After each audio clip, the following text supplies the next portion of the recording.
Going for a 4-4-2.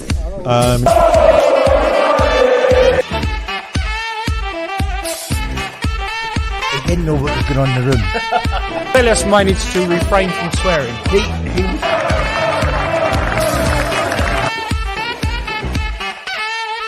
He said, if you've got a problem with me, let's sort it out in the gym. He's actually defending the Look, the thing is... Oh, come on! Come on! Come on! Where has that come from? Yeah. They brought through the door. Yeah, you look at the... What a performance! What, you know, the guys. Goal that we ruled off. Quite stupid things like that. Live from Style Space at the Supporters Club. Right. But he was getting a bit tired, I thought. Come on! There we go! Come on! Come on! Yeah! Go! Go!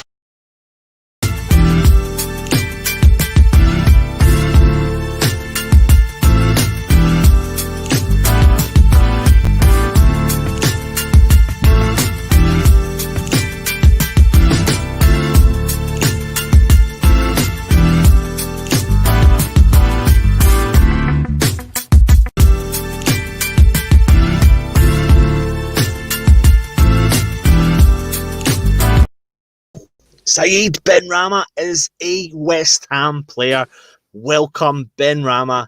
Are you off the craziest roller coaster you've ever been through, which is supporting West Ham? Saeed Benrahma is wearing the claret and blue of our beautiful football club, West Ham, as you can see in this image, which was blatantly taken earlier on this afternoon, or, of course, last night. But in true West Ham style, Matt, Benrahma and West Ham drama continued right up to the final whistle, actually extra time. And I don't think we got the victory over Crystal Palace announcing Jack Butland, but my word, mate, did they put us through it. It's like a Hollywood drama, wasn't it? It's like a box office freaking 3-hour long Lord of the Rings-esque drag you through everything they possibly could.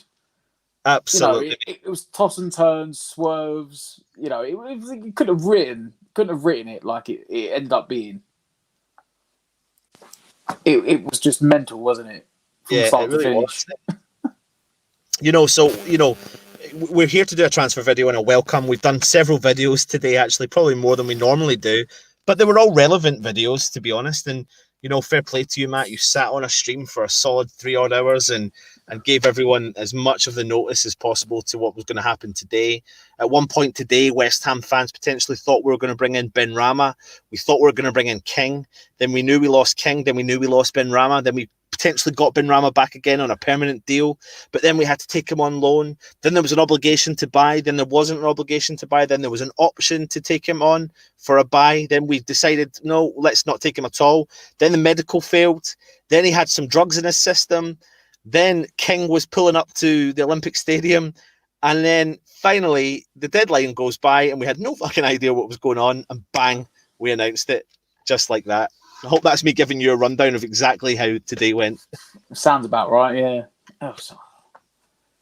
It was horrible. It was horrible. But listen, he's here, mate. He's here, mate. And yes, we are doing a live video. Yes, it's really late.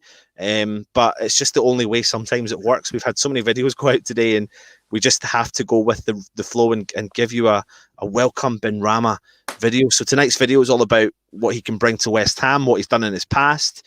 Get your comments in. We'll have a look through the comments, etc. And we'll just really kind of go from there, Matt, won't we? So, what does the deal entail? I went through some of the stuff there. What are we looking at?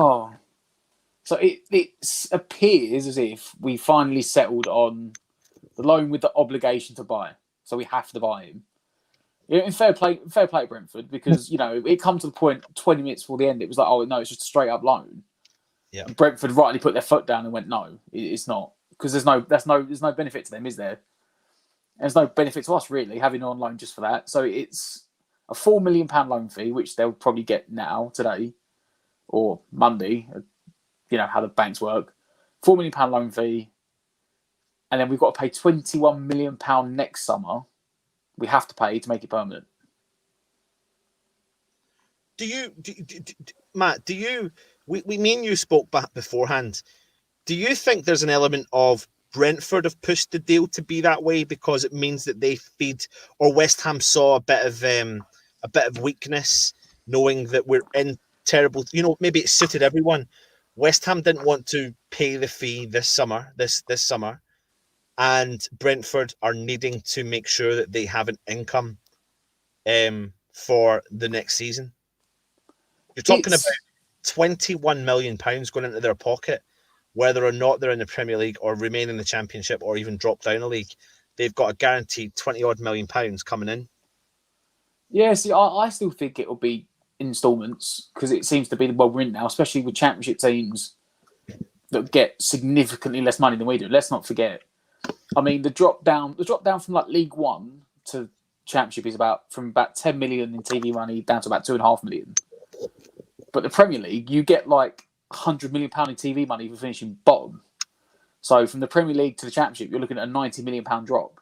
Yeah. So for Championship teams, when you say their revenue is 10 million a year, if we turn around to Brentford and say, look, it's going to be 25 million over 5 years, that's guaranteed 5 million a year essentially, or maybe it's 25 million over 6 years, 4 and a bit million a year.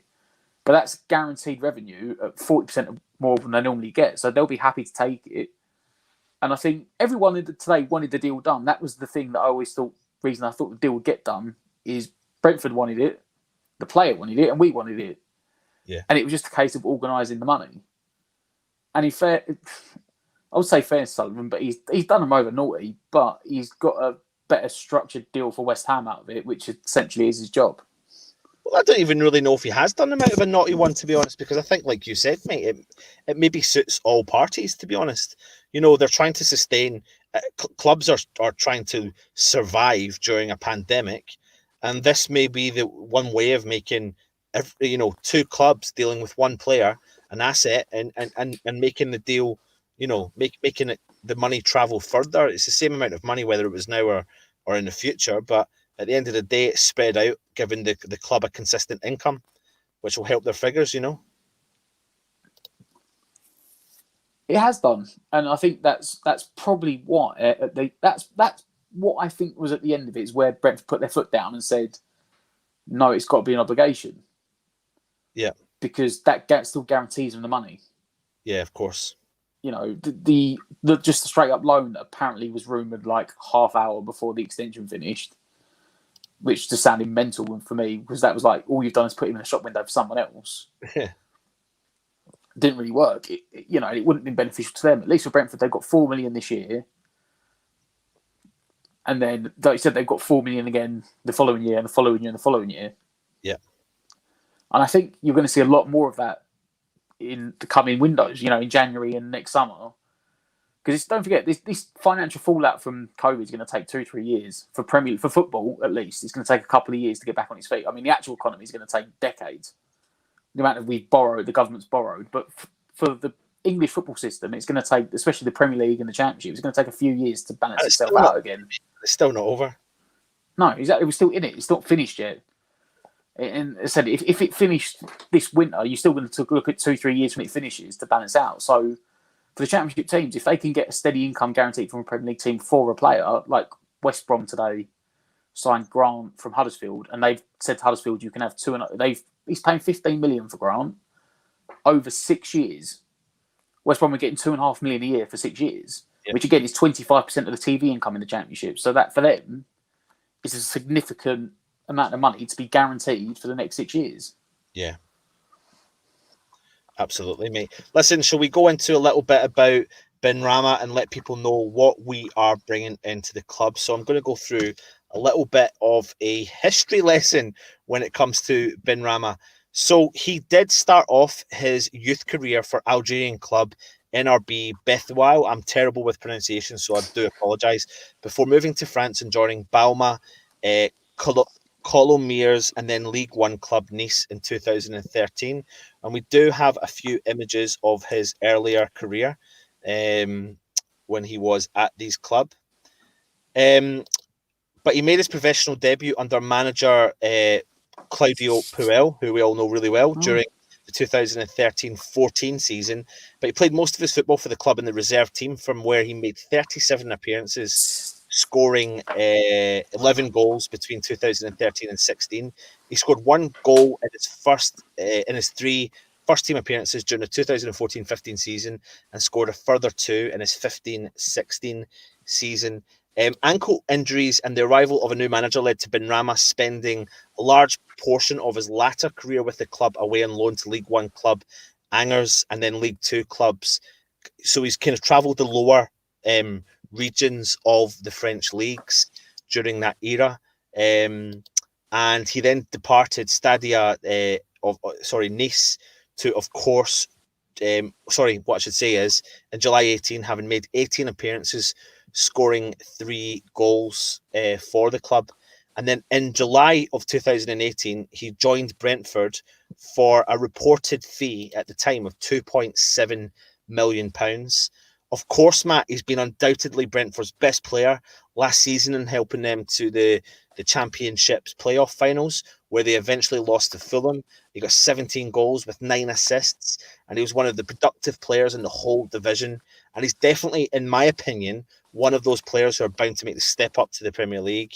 So, on top of that, I think the season before, he got 10 goals and 15 assists. So he's been involved in goals and assists. He's very proactive going forward. He's first for shots on target last season in the Championship. And he's also first for dribbles attempted, and also first for the final third passes completed. He completes 50% of his dribbles moving forward. So he's a very tricky, artistic midfielder who's up to try things, penetrate defenses. He's tricky. He's keen to do it. During the 2019-20 season, his performances led him to be voted Brentford Supporters Player of the Year, and he was named in the Championship PFA Team of the Year. He made 46 appearances, as I've said, with scoring 17 goals, scoring 2 hat-tricks in that season. He also won the 2020 PFA Fans Player of the Month in January of 2020. And in July 2020, he won Championship Player of the Month as well. He was nominated for the 2020 London Football Awards, EFAL Player of the Year Award, and the Championship Player of the Year Award. So, he comes with a lot of interesting facts, figures, style of play. But, what's he going to bring to West Ham, Matt? It's pace and dynamic play. He likes, if you watch any of the videos, you see him. He's got a brilliant turn on him. He loves turning. He's got the tricks, the skills, but he runs at players. Yeah, that's something we don't have enough of. And not just running; he's got the skills to go past them. Yeah, a lot of people have said he looks like Payet did when we signed Payet. To be honest, he looks more mobile. He looks quicker than Payet was. Yeah, and if he gets anywhere near the level Payet was, then you've got a phenomenal player. But it gives us pace. It gives us more pace, because that's the thing we've always lacked going forward. It's another option. It's another option on the wing. A guy that likes to come in, score. You said shots on target. Something we need. Yeah, dribbles, running at people. It's stuff you need in the final third. Doesn't matter what team you are. If you haven't got that sort of attribute in your players, you're going to struggle. He attempts on average just over 10 dribbles per game, with a success rate of nearly 50%. I can't think of another player. We've signed players over the last few seasons that we thought would maybe offer something like that, but they haven't been able to do it. We haven't really seen it since we've had a prime Lanzini, and also since we've really had Payet and Lanzini performing together. And I don't want to keep making the comparison to Payet, but the last time a player really could drive fans off their bums in a stadium was when Payet was flying in the last season at Upton Park.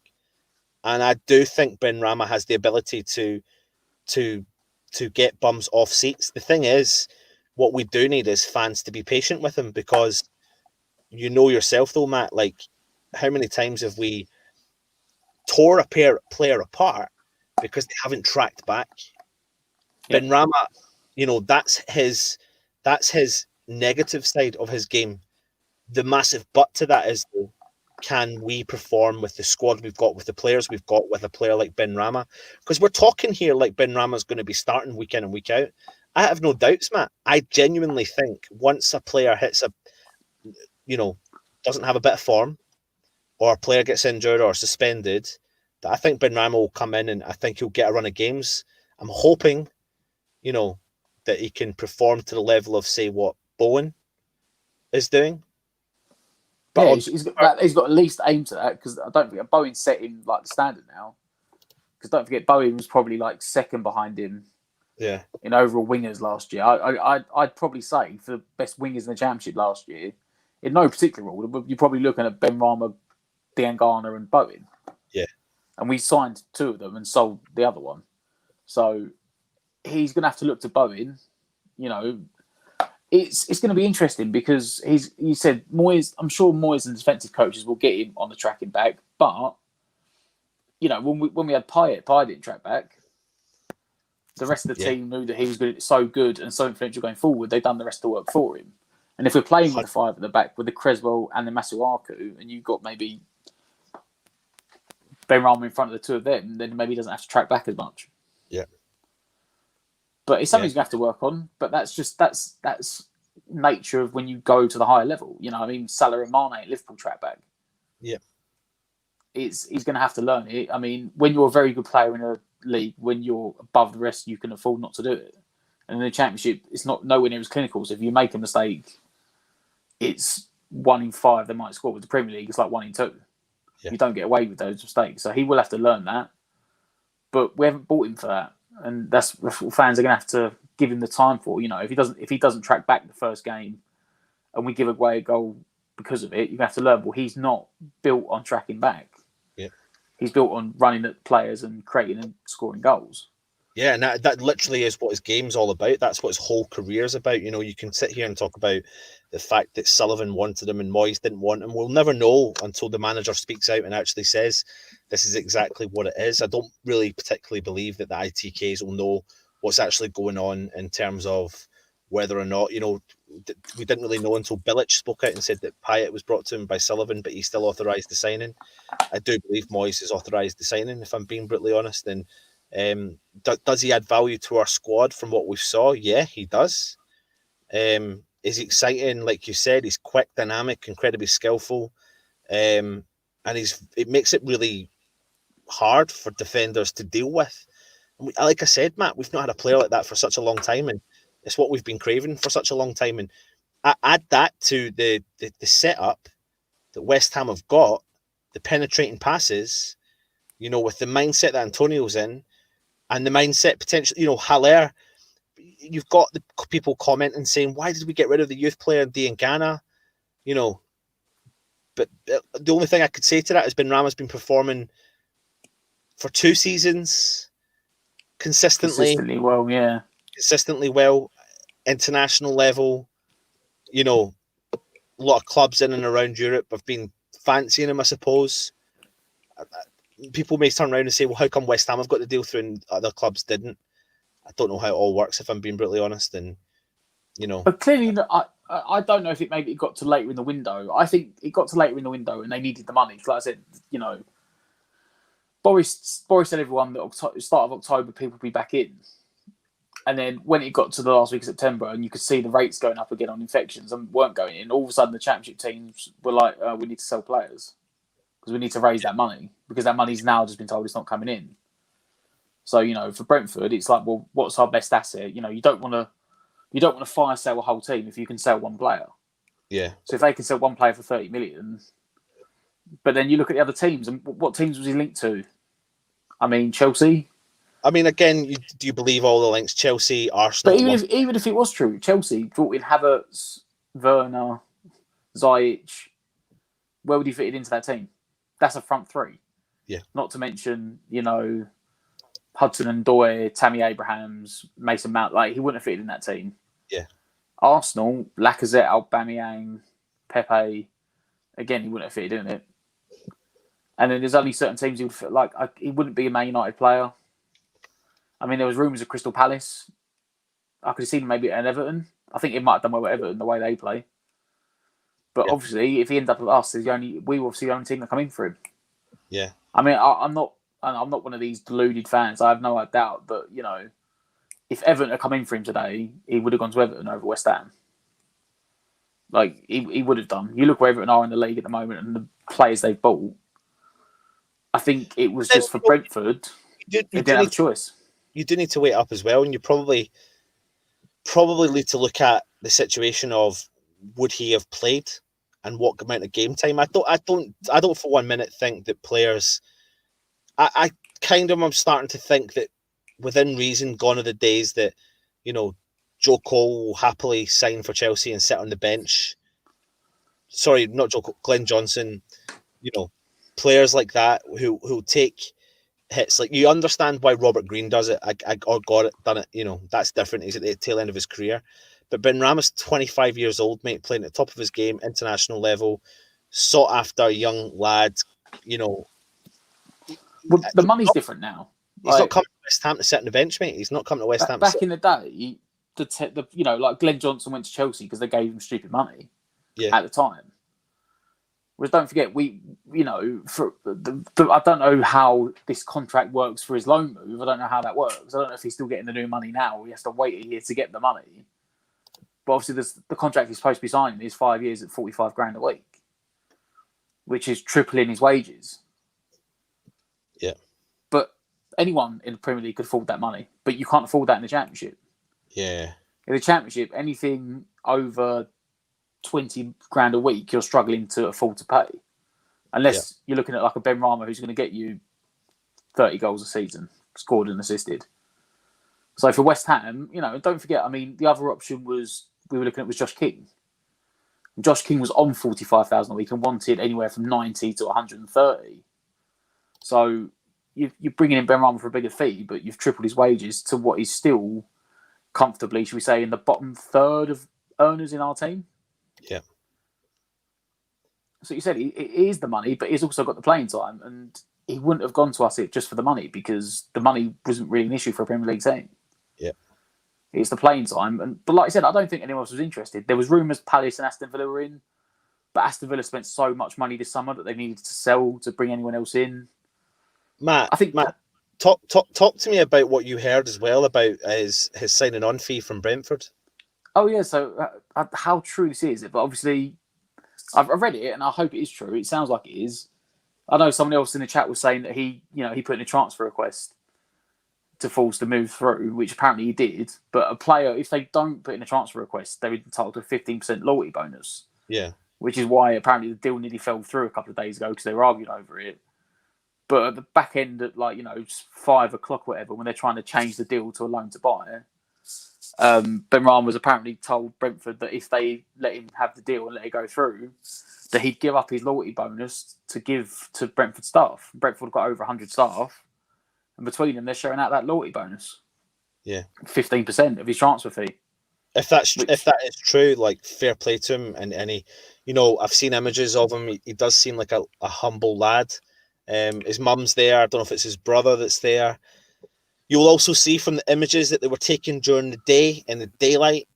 Which the rumor is that the deal or the player was agreed to it yesterday, and there's chat about him his video and all that was done last night, potentially even or potentially at some point today. But at least he's with West Ham, and at least we've got the deal done, etc. Shall we go through some of the comments, Matt? And yeah, let's have a look back through. Have a chat about the window as we go through. So we've got West Ham GSB out. Dalek, Yo first. Irons. Hello everyone. How are you? We're all well, mate. How are you? Hope you're good. Matt Foster is saying good evening. Hope you're well, Matt. Then we're down to Brad Beale. Good evening, gents. Nice to have something positive for once. It certainly is, mate. It certainly is. Matt, we only went and got our man despite all the rumours and the delays and the bullshit and red tape, etc. Doesn't mean I like the board more, but I think he's going to be magic. Yeah, I do think he's going to be good, mate, and I really hope he can turn up. Brad Beale, other than Moyes and Diop. All right, okay, so you're replying to your own message, which is good evening, gents. Nice to have something positive for once, other than Moyes and Diop. West Ham Dalek. Yep, shame he can't play against Spurs, but hoping he'll do against City. Yeah, I mean, I could see it. I could see him getting unleashed against them, to be honest. Brad Beal, same. Be nice to see some of those flicks and tricks against the big boys. It's nice to have flicks and tricks, but they don't always win you games. But if you're playing in a confident West Ham side, it would be nice to see some of those flicks and tricks. And as Nigel says, Matt, all the time, we want it to be fun. So, yeah, score goals and have fun. Bryce is saying Moyes will likely ease him in like he did with Bourne, and that's exactly what he did with Bourne, wasn't it, Matt? 3 or 4 games before he started. Yeah. Yep, absolutely. Matt Foster, him and Bowen will run them ragged. I'm telling you, our attack is everything now. Pace, power, finishing. Matt, I mean, listen, Bowen is like he's incredible, like tracking back, going forward. Like we've got another winger there who does track back. That's his style of play, as well as going forward and breaking, and making the runs and doing the counter attacks. He's got the ability to do a bit of both. So if you've got him, Solchek and Rice, you're allowing the kind of free-flowing Benrahma to pounce on the ball when West Ham are, because Antonio tracks back as well. So, yeah, we've got to leave someone up there. Brad Beal, 4 games on the bench. I think that then Bowen played. Neil from Down Under, Evening All from South Australia at 9:16 a.m. on Saturday morning. I think he was on with you earlier on, was he not? Yeah, like 3:52 a.m. or something stupid. Yeah. Do you want to do the rest? Some of the comments, Matt? We go. I'm trying to get back up to where you were. I'll just keep doing them until you catch up. Bryce is saying Antonio and Bowen is lethal. I think it's got the potential to be lethal. We do know West Ham are currently scoring goals, so yeah, I don't know. And Steve Tiley, evening chaps, thank you very much for joining us for this late show, we could call it. Yusfi Mohammed, I mean, in your opinion, what number will he have? He's got the number 9. He's been given a number 9. Yeah, it's big boots to fill. Yeah. Well, I mean, Hernandez had them. I'm pretty sure he had small boots, but it's a big number to have. Matt, you bossed it earlier. I don't know how you done it, mate. There you go. That's compliment for you, mate. 4 hours. It was, yeah. It started dragging at the end. You just didn't know if it was going to get done or not. It was a hard one to do. Steve Tiley's saying he was number 9, so he was replying to it. Matt was good earlier, especially the celebrity guests you had. Oh, God, poor old Luke. Yeah. Someone said, you got David De Gea on. Yeah. Can you get the comments from there, yeah? Yeah, here we are. Right. James, what we got? Finally signed, so glad. And he's going to help Bowen in the wide areas. He is, because I think he does like staying wide and cuts in, whereas Fornals isn't really a natural winger. Mm-mm. Rob saying good day, Neil from Down Under. Question to the lads: you happy with the business? I think I said earlier, we didn't feel what we needed. I didn't think he's a great player, and I'm really happy we got him. You know that he's going to bring goals and assists and excitement, but it wasn't what we needed. We didn't get what we needed exactly, but then we are the fan base, not the manager. And no, he stated that he wanted a centre back. I'm glad I'm repeating myself, but I'm glad we didn't pay £40 million for Tarkowski. No, I think the centre back signing was sensible, just not exciting. Yeah, because at the end of the day, you put him on loan with the option. This one's an option to buy for Dawson, so potentially you might only have him for a year, and he might just come in and fill a spot until we can get someone better next year. Do you know someone what? Younger. It's not a crazy decision, because if he's good, sign him. If he's crap, let him go. And will he tide us over till January? Worst case scenario, yes. Does he give us cover? Yes. Winston Reid's due back. And if we want to, go and invest the money in January in the defence if you really want to. Like, I don't blame you for not paying £40 million for Tarkowski.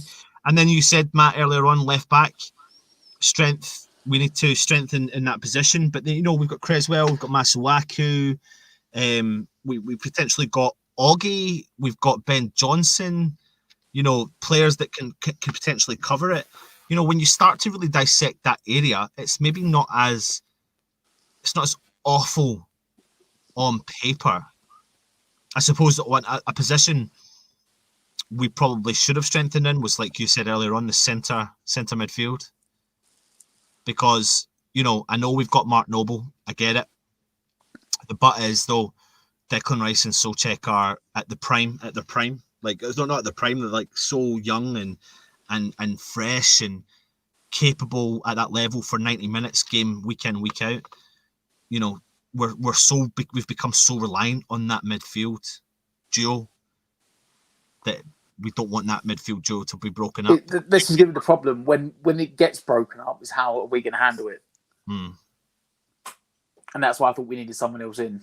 Yeah. But it's as they said on the live stream earlier. Someone else said it's only 11 weeks till the January window opens. Yeah. So it's one of them. But I think we had a decent window. I think it could have been better, but it could have been a lot worse. Well, yeah. I mean, so far, mate. I mean, he's played one game. He looks decent. He looks good. He's cheap. He's come from same place as Souček. He's Sparta Prague. He's got European experience. I forgot to mention him there, but I think he's a good signing. I think Dawson's just how did you describe that signing? A professional signing? It was just it's not exciting, but it'll get the job done. Yeah, just get the job done. It's filling a position that needed filling, but it leaves you room to get something better later. Yeah, if needed, and he could completely come in and smash it from the start. You just got to wait and see, and then we've got cover there. But who else was it? So it was Sofal, Dawson, technically Souček, but it was and then Benrahma. Yeah. So what you're saying is this time next year we can say technically we've signed Benrahma next summer. Yeah, exactly. Do another welcome. So you don't really count Souček because he really signed in January. But get rid of Lanzini in January if you can. Not the same player since his injury. Unfortunately, I agree with this. To be honest, like the only time we've seen the real Lanzini this year was in the Carabao Cup games against the lower teams. The but I'm going to say to that, Matt, is the break's probably doing him the world of good. The pressure's off him. It's giving him a chance to free flow football, even if it's against. Well, no. If he gets a run of games, if he has only playing time, we'll find out, won't we? But I think it's one of them ones where, for us, if we sell him, it'll go one or two ways. He'll either be bang average and disappear, or we'll sell him and he'll set the world on fire, and you think, we should have sold him. Can I be brutally honest with you? He was never really bought in to be the main man, and he was brought in. He supported really the Payet effect. Payet needed a Lanzini to perform to the level he did. When Payet left, it was a lot of pressure on Lanzini's head. Lanzini couldn't take that pressure. He did it for a certain extent, and then obviously he got himself injured, and he came back, and there was a lot of expectations on his head. I know he's a professional footballer, and I get that they should be able to take that, but bringing in a player like Benrahma, and you may find, mate, that at some point in the future that Lanzini and Benrahma played together, and you never know what that could spark. You never know, because when you watch Lanzini play, you can see him consistently looking around, like he's looking for that player to like bounce off of and pass and run and find the space, but there's no one else there in the midfield that does it. I like Fornals. I think Fornals has got such a good future with West Ham, and right now I wouldn't drop Fornals at all. But I think he's gonna have to wait. I think he'll have to wait for Fornals to maybe slip up or get banned or and it's good for Fornals. It's good for Fornals to know that I can look over my back and go, I'm not guaranteed a spot. And I don't agree with Anderson going on loan, but if Moyes is not going to use him, then he's on loan, and it takes one bit of pressure away. Yarmolenko's in the wings as well. We've got players there. We are pretty bombarded in that midfield within reason, but we're not bombarded up top, and that's probably why I would have thought bringing King in. But anyway, Lanzini, I don't know where I'm at with that. I don't know if we. We'll see again. You've got 12 weeks to see where he's at, and then. Well, he's still got. West Ham have still got money, mate. we don't do much in January normally anyway. So Yeah, but we've still got money. We've still got money to spend. I was playing about Lanzini. I think you'd probably see till next summer. Yeah. James gutted he can't play on Sunday. Yeah, I kept saying in the stream I thought it was about 4. I think it had to be done before the game time. Yeah. Apparently it was midday Friday, so we had absolutely no chance of that being done. Plus, if he had signed, I don't think he would have played. I think he would have been on the bench. Yeah. But Moyes brought in Kevin Morales and he worked wonders with him at Everton. Benrahma will be even better. 100%. Fair shout.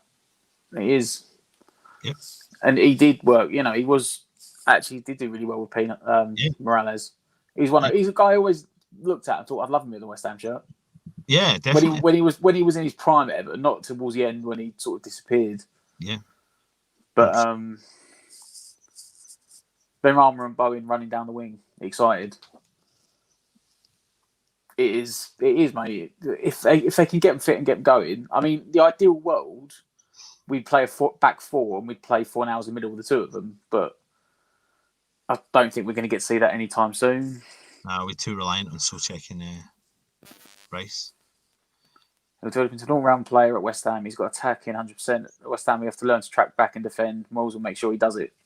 Yeah, it's what we said.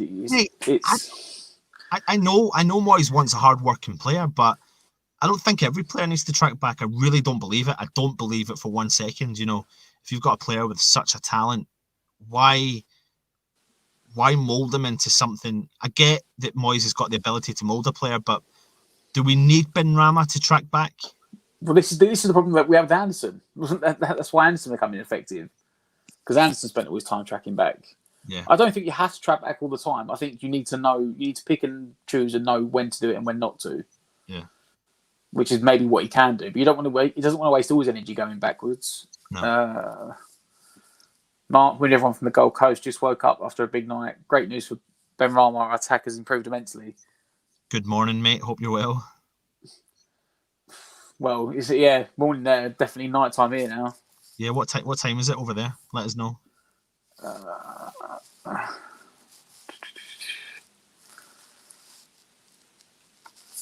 For Shizzy, I think Benrahma falls through the deal as he handed in a transfer request. There was a rumour that he did do that. As I said, apparently he's given up the loyalty bonus to the staff. So, in fairness, he did do that. It shows you that he did want the move, because sometimes you wonder if a player wants to move or not. So I have seen a video of him though, and he looks he's like a little boy. He's really excited. He's holding the West Ham top with Benrahma on his name, and he's like, "Whoa!" Whoa! I'm so happy to be here. And to be fair, he's made the transformation into a Premier League club, and it's a big deal for a player. You know, this is going to be his big move. So it's a good deal for him. Well done. I definitely want to see Bowen, Antonio, and Benrahma. I do, and I think that's going to be that. The pace and the counter attack and the done at it's the drive. Because all 3 of them like to run at players. Yeah. And that's going to be something we haven't had. Because we've all, I remember under Bilic and even some under Pellegrini, we went for the technical players like the Lanzinis, and they're great. But if you haven't got any pace in the Premier League, you struggle. Yeah. And it's one thing we have struggled in attack going forwards, And at least bringing in Benrahma gives you another option of pace on the wing. Because Fornals isn't slow, but he's not quick for Premier League standards. But let me add a couple of players to that equation there that you're talking about, James. Lanzini, Souček, Rice, Snoddy, Noble, Yarmolenko, Haller, Fornals.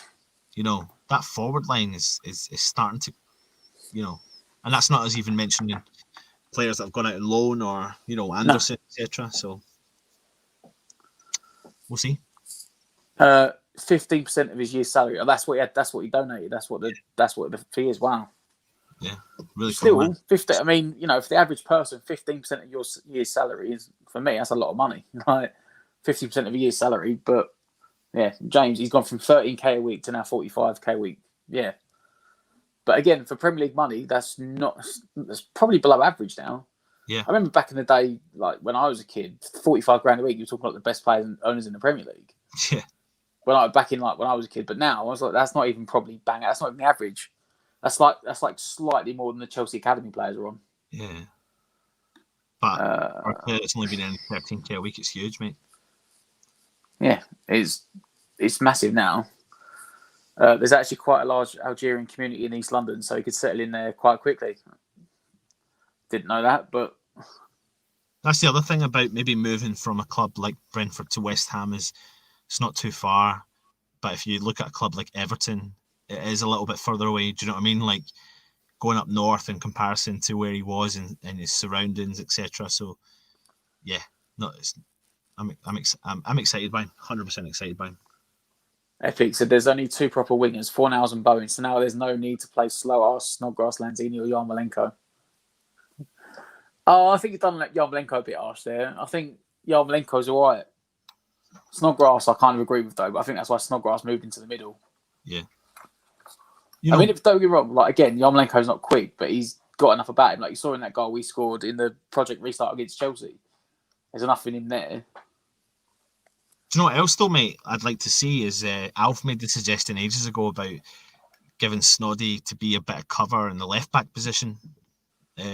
I've been saying it for years. I said it about 2 years back when Masuaku was playing that as a left back, and I was like, you know what, I'd rather see Snodgrass play left back. Yeah, because he'd probably be more disciplined. At least he'd be disciplined.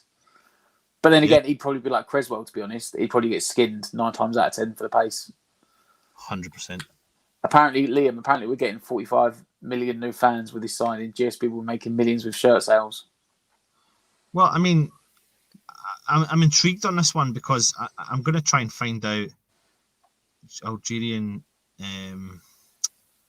Let's have a look at. I mean, Mahrez. I know he's gone to City. I'm just wondering if there's some way of finding out if they bring in. There was a couple of guys in the live stream earlier, and they were saying, "Oh, you'll get like 30 million new followers now." Yeah. Like West Ham will, just because you've signed an Algerian. Yeah. International player, and obviously not a lot of their players are well-known players. So the fact you've got one is going to raise your profile, which is again is a bit like when we brought Hernandez in from, you know, and then we all got all the Mexican followers. Yeah, of course, yeah. Noah, what did you think of Diangana going to West Brom? I'll quickly give my repeating comment on it. I was annoyed that we were in the position that we were in where we had to even consider selling a youth prospect. But if we were owned by multi-million pounds investors who would invest in a squad, etc. Oh no, I don't know where I'm going to... My point I'm trying to make is I'm not as upset as maybe a lot of other fans. And I think that comes down to the fact that he did have 17 Premier League games prior to him moving on loan to West Brom, albeit he set the Championship alight. The but is comparing him to Benrahma. Benrahma's been doing it for 2 seasons and probably to a higher level in that league. But I'm not as pissed off. I just wish we weren't in the position where we had to sell our youth players. So for me, the jury's out on it. Like, because you've got the 2 arguments. The argument with the heart is that we shouldn't be in a position to do it. You know, we've been saying this for years that we won't sell Kidsmore, won't be a feeder club, and we sold him. And then you've sold him and brought in Benrahma for 7 million more than you sold him for. Yeah. But then the head, like the business standpoint, he's 22. He had 1 good season in the Championship, and you just sold him for 18 million. Yeah. The logic there is there, but it's the jury's out. At the end of this season, if West Brom go back down and he didn't light the Premier League alight, then you could say, well, it was, you know, look, we made the right decision. If West Brom finish mid-table and Diangana's got doubles in goals and assists, you're like, well, you just got mugged off and you should have taken double the amount of money for him. So it's a difficult one. I was annoyed, like a lot of people, but it's the fact that we sold a kid we shouldn't have to sell him. The position we're in, you know, the cheapest rent and running cost of a Premier League stadium, and we sell our kids to generate money to make transfers. Yeah, 100%. Epic said you could have brought someone decent from Eastern Europe for about 4 million. That's how much Kufal was. Yes and no. There is talent out there, but the problem is we haven't got a scouting network. Yeah. So unless Souček had someone in mind that he could recommend again, you have West Ham's one scout or West Ham's second scout, which is the agent Salthouse, and he was a former Salthouse client, and Salthouse still got done with the deal. So, Aiden says Reed top scorer of 2021. He's got already in MLS. You never know. Such as saying that Diop can play CDM as well. So I think he's saying, you know, if we got the centre backs, if one of them was injured, you could put Diop into centre mid. Yeah. And then ADL saying also Fornals, which I was saying, I think Fornals could play there because he's developed that defensive side that Moyes has brought in. Yeah. Or you're getting told off. And Slavia Prague and Sparta Prague are not the same. Apologies. Yeah, no, it's like you just called West Ham Chelsea there. Yeah, exactly. My big bad. Apologies. If you could have chosen one more realistic signing, who would it have been? King. Just because he was linked and there was a possibility we could have got the deal over the line. I would have. Yeah, I'm talking about, you know. Okay. No, the thing is, King's a realistic signing. Yeah. I would have gone for either the centre mid at Swansea, Grimes, or I would have gone for Henry, the left back from Brentford. Yeah, definitely, yeah. Maybe him, for me, maybe Rico Henry, Josh King, and also Joe Rodon, who signed for Tottenham today for 11 million quid. Actually, yeah, that's a steal, to be honest. Yeah, I really think that's a steal. 11 million pounds plus add-ons, apparently rising to maybe 14 or 15 million pounds. There's a very, very, very typical Tottenham signing. They've just bought a player who is playing at international level for potentially a total value of what, 14 million pounds. Yeah. If he doesn't work out, mate, he'll get some. They'll still get their money back, and they'll sell and get maybe a little. They'll get bit their money back. Yeah, they'll easily, even if it doesn't work out. Yeah. Because if it doesn't work out for Tottenham's level, which is the Champions League, there's 14 other teams in the Premier League that will probably snap him up. That's my point. Yeah. So you know, the rumor was that Moyes said he wasn't ready for the Premier League. Maybe another year and a half to go. But I mean, I don't know how we find out that information. Anyway, if that's true, you know, but there's still a player there who's got potential, and surely that player there's potential is potentially better than Cardosa, who's sitting in the reserves doing absolutely nothing. And Joe Rodon is playing at international level. I just don't understand why we don't get players like that over the line. That's the one that confuses me, because that one has some sell-on factor. Like, there's no guarantee we can sell Benrahma and reclaim, what, 30 million? No, it could flop. Like I just said, like exactly what I just said about Dean Garner, that, you know, whether it's a good sell or not, we'll tell at the end of the season. Yeah. Whether this obligation to buy is a good idea or not, we'll find out at the end of the season. It doesn't matter though, mate. Like, you know, if there was only way to get the deal done, we would have either paid the full money now or paid the full money next year. He's our player. Either way, what I meant was the transfer in general. Like, you know, the Souček one we found out early. We paid 90 million for a guy that wasn't particularly well known in the Premier League, and 90 million is now still like easily. Yeah. But you know, we could spend 30 million on Benrahma and find out at the end of this season that Premier League's above his level. Yeah. I don't think it is. I'm just saying, you know, it's a chance we're going to take. But Tottenham can afford to take it. The position they're in, the squad they've got, they can afford to pay 11 million. Yeah. And wait 18. They could wait 18 months. You know, they could do it. They can pay 11 million, put him in with the first team training for 6 months, then go, I need to progress some more, and send him back out to the team that's top of the championship. Yeah. Still get the playing time, bring him back in. We haven't got the money or the time or the squad size to do it. Yeah. Patty, thank you for the live stream. It's sunny time here now, so I'm guessing he's somewhere on the planet where it's already daylight. It's not 5:30 midnight. Fine, mate. Kufran and Souček both looked good in the highlights of the Czech versus Scotland game. Yeah. I must admit I haven't seen them, but seen them, mate, I can imagine it's so. They're playing at the top of the game, so yeah. Should have made you wait till you paid in full. I thought it would have been paid in full. It's just, as I said, Sullivan's done some sort of dodgy, force their hand to accept do they want the money or not. Why anyone would want to play for David? Yeah. Don't worry. No one wants to pay for him. No, like, listen. Even West Ham fans don't want to play for him. got to give him credit where credit's due. Do you know what I mean? He's doing some decent stuff from what we see. So got to give him a bit of time. We're backing him now. That's it. So he's there. He's there to stay for now. David Moyes is still a good manager. He's proving that he knows how to get a Premier League job done. Yeah. Rather him than Pellegrini. I would argue we played better football under Pellegrini, but I'd argue that we never looked comfortable defensively under Pellegrini. Yeah. We always looked like, I mean, we said it, didn't we? Last season, we all done our predictions at the start of last season. We all said, we'll probably finish in the top 10, but we're going to have to outscore every week because we can't defend. Which is what we're kind of, well, apart from the last couple of games, yeah. What are we doing now? God, we could actually be here all night because there's so many comments. I'm trying to... there you go. And Dawson is an experienced Premier League veteran at the tail end of his career, half decent backup. Still believe we'll get another good centre back soon. That's a good way to sum it up, to be fair. Dawson is an experienced Premier League veteran as a tail end of his career, half decent backup. Still believe we'll get another good centre back. Yeah, I do. I completely agree with that point, to be honest. Yep. We're actually near the end of the comments. I think are we getting near the end of the comments? Or no, I didn't make it up. We are kind of near the end of the. We're getting there. I'll jump on it then, and I'll just kind of start skipping through because we are getting to the point where I'm starting to fade. Fulsheezy, I think we need more than just grafters in our squad. Benrahma will work hard and help us immensely against teams who part the bus like Sheffield United, Burnley, Crystal Palace. Good point.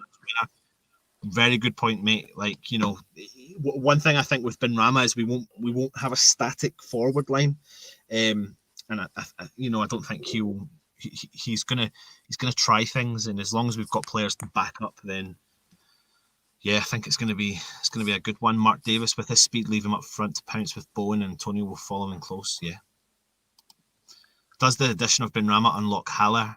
Would feel like another new signing if that's the case. Bryce, mate, you make a completely valid point. Me and Seth spoke about this in a live stream, and I made that point that Haller got really excited about Dean Garner and his ability, and he was unlocking the way for Haller. And Benrahma is an upgrade technically on the ability of Dean Garner at the moment. So if he was excited by Dean Garner, can they get half something of it going between the two of them? You'd hope so. Yeah, absolutely, mate. Liam McC, seriously, check the West Ham Facebook page. It's gone Algerian now, no way. For Sheezy, they'll have to create a French section as well as a Spanish section on the West Ham site now due to Benrahma. Med Meadow, what do you think about Dawson? We've already discussed that, mate. Dino Salmi, Benrahma's a new Hazard. Guys in the Premier League. Let's hope so. Let's hope he's not the new Hazard of now in Real Madrid because he's looked like he's struggling out there. Peter Canning, who do you think the 11 will be to line up if Benrahma is in the team? I think it'll be everyone except for Fornals. I really do. And harsh on Fornals, but I think it'll just take for him to. Yeah, I think the same, to be honest. It'd be harsh on him, but I think that is what it will be, to be honest. What's this one here? Okay, ignore my comment. It's all okay. I see racist. Huh? I don't know. I don't know what you're talking about. We're not racist here. Why not go for Brewster? He's gone, mate. Sheffield United, 20 odd million quid, with an option for Liverpool to buy him back. I think he would have been a 30 something. Yeah, I think he would be a good signing. But at the end of the day, King was available. I don't think he was asking for 130k a week, but I would have paid 90k a week for a player that scored or been involved in over 60 goals in 160 appearances in the Premier League. Norway International, 17 goals in 50 games. Like, I would have paid the money for him, to be honest. Tariq Benrahma is a big player. Hopefully he is, mate, but he's small in size. With a place in the team for maybe one or two more players, I think just wait until January, we must. Yeah, well, I think we have. I think we're at 21 or 22 man squad now, so I think there is a couple of spaces left. Yeah. I've seen this one. We're signing Ibsen from Silkeborg instead of Roden. Maybe the next Cardosa. Yeah, but that doesn't necessarily mean he's good, does it? Because Cardosa was the next big thing 2 years ago when we brought him in, and he's still the next big thing. Yeah. 2 goals for the first game for Benrahma. Here's hoping, mate. Absolutely would love that. David Moyes is a good manager, strong Scotland, freedom. What are you going on about, mate? How much of Moyes' success is actually Irvin and Pearce? You could be, mate, and Kevin Nolan. I tell you what, when Kevin Nolan came in, I actually did a video on the impact that he's made. I think he's made a huge impact. I genuinely do. It's actually been I would actually say, was it the Man City game the West Ham Man City game that got cancelled because of the bad weather? Yeah. COVID. We just signed Kevin Nolan before that. I'd be intrigued to actually look and see what our form's been like since then. I'm actually going to bring that up. Can you do the rest of the comments while... Yeah. Dialect says, Ant, you look sleepy. I am, mate. I am. That's what happens when you've got 2 kids under the age of 4 and you have Oh, it says you do a bloody YouTube channel with the club you love. It's your passion. It's mental. He's a kind of manager that turns the beautiful game ugly to negative. Talking about Moyes, I think.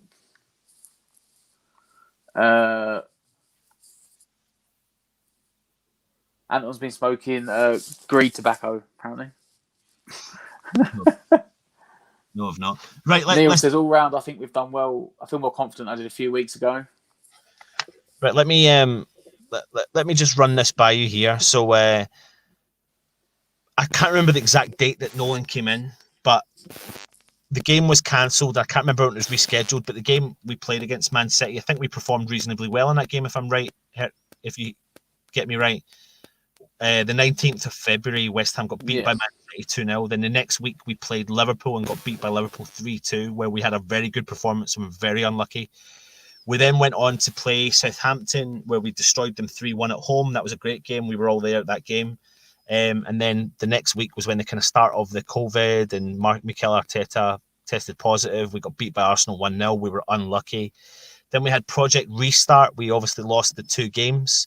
But, you know, the point I'm trying to make is the games before that, before Kevin Nolan came into position, was Brighton at home where we drew 3 each. It was a terrible game. It was an exciting but terrible game. We were at home against Liverpool. We got beat 2-0. We got beaten in the FA Cup by West Brom. We got smashed by Leicester 4-1. We drew against Everton. We got beat by Sheffield United, albeit unfortunate due to the Declan Rice handball. And you have to go back to January before we performed well, which was against Bournemouth, but they were struggling 4-0. We beat them. So, honestly, mate, I genuinely think... He has made a big influence. I think he has had a big say on it. I think he's someone that knows some of the older players because he was there himself. He knows a lot of the oldest, probably, you know, the backroom sort of staff that we don't normally see, like the managers and the delays, whatever. And I think he's someone, don't forget, he'd done a bit of managing at Notts County before, so he's had the experience, and maybe the coaching suits him better. They've all had experience of managing. Congratulations to Skill Player. I hope this team will take us back to the top. I'd love to see it, but I doubt it. We'll go to the top. Benrahma was also a really good set-piece taker. We could do one of them, to be honest. Yeah. I don't think we've got an amazing set-piece taker, although Bowie was at Hull and he hasn't taken any. It's not about you, mate. That comment is fine. Aiden, any chance we'll back to the back 4 at the back? Maybe for some games. Maybe. Who knows? Foshizi, 90k a week for a bench player. Really, Anton? Okay, maybe I'm tired, right? But let me try and word this out. Maybe we would have got him for cheaper than 90k a week. Well, let me get this. Foshizi, I'm going to challenge you slightly on this, mate. I have to challenge you slightly on this. And I know it's not all about stats, but mate, he's been involved in 60 goals in 160 games for an underperforming Bournemouth side. You put a Josh King, who's a technically gifted forward who can play in 3 positions up top, wide and central, Matt. And he can play across the front 3. Yeah, and you feed him with crosses. He's in the right place at the right time. He can score goals. So I'm not going to stand down from the comment. I'll maybe adjust the weekly amount. Maybe. Socha, do you think Moyes should stay at home? Yes. Antonio made the joke that apparently he said when Moyes come back, he said, I thought you were staying at home for the rest of the season, boss. Yeah, love it. West Ham Dalek, let's all spam out Canberra's Twitter. GSB out 100 fans already done it. You mate, go and do what you want. I'm not going to condone anything. I'm GSB out, but I'm just not going to do it all over social media, mate. It's not for me personally, but anyway, up to you. Paul Nevin was responsible for England's set pieces during the World Cup. We should overlook his contribution to our game plan. Paul Nevin, sorry, not Pat Nevin. He was a Scottish international. Yeah, not Pat Nevin, Paul Nevin. Dean Rees donated £5, and I really wish we knew where that £5 went. Only joking, we do know. So thank you for that. That's really nice of you, mate. And you said who got the better Brentford deal, including player skill, Villa or West Ham. I think that's interesting. Watkins. Yeah, it'd be Watkins. Yeah. So I think Brentford got pretty much nearly the full money up front for Watkins. But then Watkins he's only played. I suppose he scored 3 against Liverpool. So it depends. Can I be honest with you though? I think financially, I think we've got the better deal. But in terms of impact, you have to wait and see. Mate, I think Zaza would have scored 3 goals against Liverpool that game. Did you watch it? You did watch it, didn't you? Yeah, I did. Yeah. I wasn't watching the whole game, but I caught a part of it. I can't even get my light to set up still here. And I caught like the kind of basically I caught every single goal because it was just mental. It was every shot they had pretty much winning. And even the shots that weren't going in winning, they deflected in. So yeah, I can see it. I mean, he did have one very good goal, to be fair. I'm not doing him an injustice, mate. I don't mean it like that. I'm just jokingly saying that good on you. Watkins was quality. He does look like a good player, but to be fair, I think, my 4-year-old son could have scored. I think financially we got the better deal, but in terms of the better play, I think the jury's out. It'll be the end of the season. They both had fantastic years for Brentford last year. Yeah, I do slightly worry for Brentford though, because you've got to try and replace all those goals and assists between the two of them. Yeah, Lee team looks good, but worry Moyes' tactics, playing players out of position and subs late in games. Yeah, the subs thing frustrates the hell out of me, I'll be honest. But when he's getting results, there's not much you can say about it. It's gonna let you do that. You say Fornals would have to make way for Benrahma, but if he keeps playing a blinder and scores against Spurs, what do you do? Is there no way that Fornals and Benrahma can play the same team? There is, but then again, you're looking at dropping Bowen. Yeah. Unless he changes formation and go back to the 4 at the back, but I can't see him doing that at the moment when we're keeping clean sheets and winning with 5 at the back. Yeah. I think the easiest way to do it would be go back to a 4-2-3-1. You could put Fornals in the middle and Bowen and Benrahma either side, but at the moment, no, it would probably be Fornals. Unless Bowen gets injured and then he'd go on the other wing because he can play both wings. Yeah. Last one for Sheezy. How many penalties has King scored, mate? I've got the stats in front of me. So he scored 48 goals in the Premier League and he scored 12 of them from the penalty spot. So let's take away 48, take away 12 from 48. That leaves us with 36. 36 goals plus 14 assists leaves us with 50. You know, that's still 1 in 3, is it? Nearly, yeah, 1 in 3 games. Yeah. He's involved in a goal. Sorry, mate. Not worth anything above 60, 70 grand a week. I would have said about 70, to be fair. I'd say 80, just to be banterful with you, mate. Hannah was saying, totally agree. He was trying to pull our pants down. I think he was. Yeah. I think the big links with Man United when I want more money. But then again, I think he'll probably get the money in January or next summer anyway when he goes for free. Yeah. Right, come on, I'm going to jump down to the bottom here, so we'll see. Thanks for the stream, fellas. Yeah, thanks, Aidan, mate. Lee Ansell, so what's the deal with Reed? Will we see him soon? Is he fit? He's played 7 odd games. I think he's back in January, is he? Because he went on like a year loan.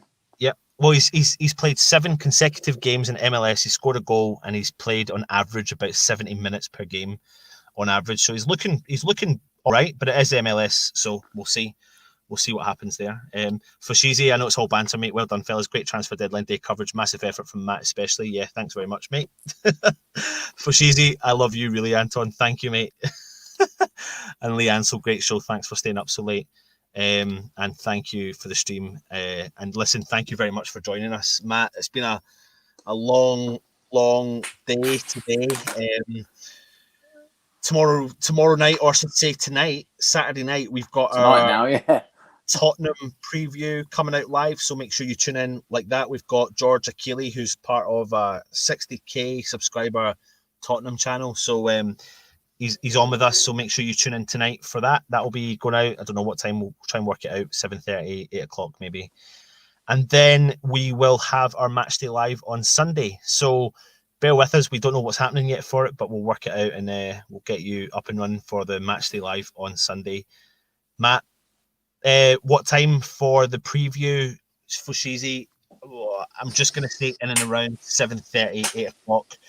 That's just depending on timings, etc. And then we're going to do Match Day Live on the Sunday, and that will be, what time is kickoff, Matt? 4:30. Is it 4:30? It's the most random time, isn't it? Yeah, 4:30 because they've got. I think Sky got 3 games on the Sunday. I think they've got like a 2 o'clock, 4:30, and a 7 o'clock or something. So in So I theory, think we're the ones wedged in the middle. I think. In theory, we usually go on a good solid hour before the game starts. So about 3:30. So maybe just a little bit before that. So 3:15 or something. Keep an eye on us, and we'll come and have a bit of banter with us as well. Anyway, Matt, you've been Matt. Anton, I've been Anton. This is Sound United, and welcome to the club, Saeed Benrahma. Come on, you